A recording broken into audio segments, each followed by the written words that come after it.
Hey guys, welcome back, and they are really trying to make Gamergate 2 a thing, or I guess just bring back the good old glory days of Gamergate, because honestly, we've seen a lot of this collusion between journalists and the media and the consultancy agencies for the game developers and government overreach with all these wonderful new oversight committees and, these government-funded agencies that are trying to root out hate speech and anti-Semitism and sexism in gaming and all this stuff, and basically get these gamers on some sort of terrorist watch list. It's crazy.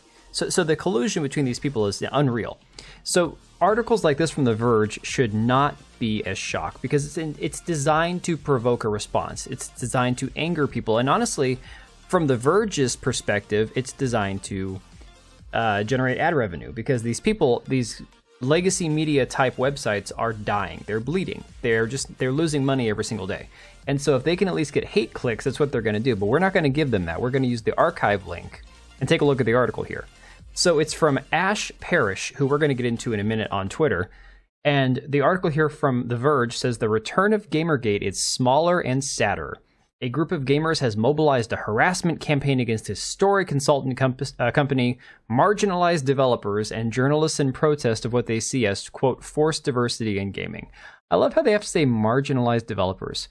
What does that mean? Are these developers in the third world? Do they have, is there some sort of like economic impediment to them? Are they coding from prison? Oh, no, they're just minorities. That's what it is. Okay, so we're clear on that. If you're coding as a developer and you happen to have too many drops of melanin in the bucket, well, then you're marginalized apparently because of your skin color. These people are so blatantly racist, it's not even funny. I can't believe how openly racist they are. So the article says the Discord server at the center of Gamergate 2.0 is in some respects like any other online community. While I was there, I observed people talking about their day, their jobs, and their interests. Its members streamed themselves to playing Bejeweled and showed off their personal video game development projects. But one chat room over, the server was filled with racist memes, sexist and ableist slurs, anti-Semitic messages, and incitations of violence against women and people of color. And at the center of it all was one video game narrative development company, Sweet Baby Inc. Yeah, so the article's trash. You can go find the archive link on Twitter. Go read it for yourself. Do not use the link to The Verge. Find it. Grums has it on Twitter. He's got it archived. A bunch of people do. Cabrutus has it, the archive link. Do not give them your clicks. But she goes on and on and on about how pathetic these people are, how pathetic gamers are, how these are people just, when they basically get down to the roots of the problem, when they get down to the bottom of it, it's people who are just hiding their misogyny and racism and ableism behind the veneer of just hating one small development or narrative development company that didn't do nothing wrong. Literally, that's what she gets down to. The funniest part is in this article that she goes on and on. This is the way she tweets, is like a full-on essay.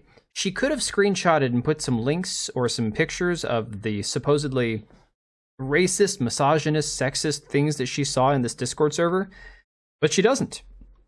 She's got a lot of quotes in here, but she has absolutely not one shred of evidence to back up her claims. Now, the funniest part I saw is this quote here from somebody named Sam Barlow that says, DEI is a moral necessity until the people making games are a decent approximation of the world they're making games for, said Sam Barlow, the director of several award-winning games, including Immortality, Telling Lies, and Her Story. None of those games ring a bell to me, but whatever.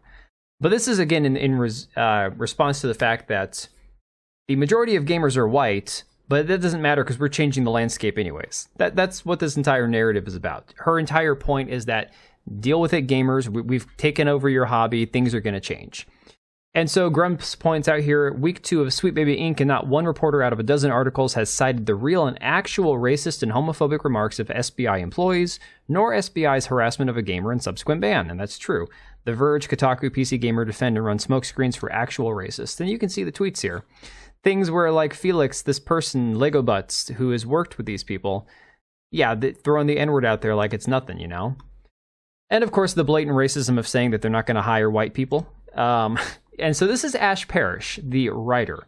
Now, I'm not going to comment on her looks. People have tried doing that. I'm not going to comment on her gender. That's irrelevant. Although there is one thing funny before we get into Ash Parrish. I did see that Neon over at Clownfish TV did an article on that New York Post story about how a Finnish study, so a study over in Finland, found that 3 out of 5 women thought that wokeness was a positive thing, and only 1 out of 5 men thought that wokeness was a positive thing. And among people who identify as left-leaning or woke, they're more miserable than people who are not. So just let that sink in a minute. The majority of gamers used to be, and still are predominantly, straight white males. But as you inject wokeness into it, you bring in the people who are miserable, and they bring their misery with them. I find that interesting.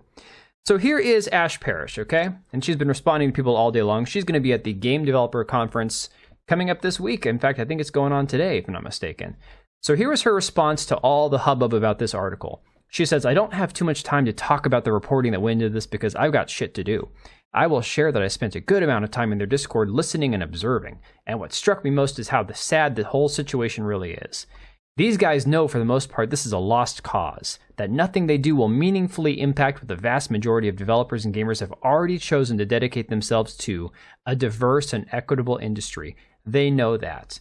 And then she just goes on and on and on. And the funniest part is Kabrutus actually was like, okay, I've had enough. Here you go. We've tried being nice about this. And so he leaked the DMs between her and one of the moderators from the Discord server.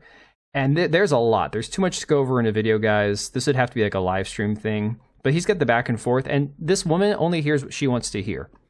And then it was shared by somebody. This might not be real messages. So just take this with a grain of salt. News Lobster here on Twitter shared a screenshot from somebody who claims that he interviewed Ash Parrish. And supposedly this is the interview from her, where she says, I hear you and I understand, and this is where we part, ideologically at least. I'll share the conversation I had with my editors about this piece because in preparation for my piece, I struggled with this particular bit and the conversation I had. Really helped me understand Kabrutus and his ilk have a grievance against Sweet Baby Inc. that is rooted in racism and misogyny and has no basis in the reality of how video game development works. That's it, period. And when you get into the nitty-gritty of who did what when, not obviously the who's and what's that are necessary to explain the story, that central premise gets lost. And me personally, I have to remember what my piece is ultimately about. It's not about providing a timeline of events, it's bigger than that. It's about explaining the reason you're hearing about this company called Sweet Baby and Gamergate 2.0 getting thrown around is because there's a group of people who decided they hate woke video games and found a convenient scapegoat to target and a larger conspiracy to underpin it. So if these are true, this is her admitting that she has no ethics, no morals, no standards by which she does her, quote, journalism or reporting. This is entirely ideologically driven, and it doesn't surprise me because she used to work at Kotaku before she went on to work at The Verge. Kotaku, who is known for having zero ethics in journalism, who was at the center of Gamergate back in 2014. Pretty interesting stuff. I don't know, again, if this particular set of DMs is real. The ones Kabrutus has are real. These are legitimate from Discord. You can go find his Twitter page. These are on there as a few hours ago. But yeah, interesting stuff, and I'm curious to see what else happens. If you saw the video, if you enjoyed it, leave a like, subscribe, share. My videos are being a little suppressed right now. This topic is getting a little too spicy for YouTube's algorithm, but any little bit you can do helps, and I will see you guys on the next one. And if you made it this far, thank you for watching the video. We do have 2 channels, one for daily uploads, the other one for more of my live streams and hot takes.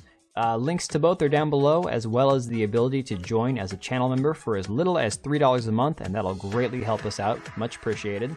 We also have links to our Etsy accounts down below, as well as our website. We also have locals and Subscribestar. If you didn't want to support us on YouTube, you can support us through those. Thanks again for being here, and we will see you on the next one.